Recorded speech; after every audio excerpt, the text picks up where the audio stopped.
Welcome back to Sindhuja's home dairy. ఈ మధ్యన YouTube షార్ట్స్లో తులసి మొక్కతోటి ఈ విధంగా తులసి మాలని ఎలా తయారు చేయాలో చూపిస్తున్నారు కదండి. అది నేను కూడా ట్రై చేశాను. ధనుర్మాసం వచ్చింది కదా, నా పూజా మందిరంలో ఉన్న చిన్న కృష్ణయ్యకి వేద్దాము అని ఈ విధంగా ఎండిపోయిన తులసి కాడల్ని ముందుగా బాగు చేసుకుని తర్వాత చాకుతోటి ఈ విధంగా పెన్సిల్ చెక్కినట్టు స్మూత్గా చేశానండి.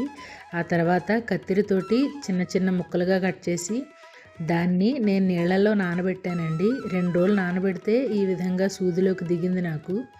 మామూలుగా అయితే ఎండినవే సూదిలోకి ఎక్కించేశారండి. వాళ్ళకి అలా ఎక్కే కానీ నాకు దిగలేదు, చేతులు బొబ్బలు కూడా వచ్చేసాయి. తర్వాత పిన్నీస్తో గుచ్చి ట్రై చేశాను. కొంతసేపటికి అవి 2 ముక్కలు అయిపోవడం మొదలుపెట్టాయండి. ఇలాగా నానబెట్టి సూదిలోకి ఎక్కిస్తే బాగా నిలిచిందండి. దండ కూడా బాగా వచ్చింది. నచ్చితే లైక్ చేసి మీరు కూడా ట్రై చేయండి. Thank you.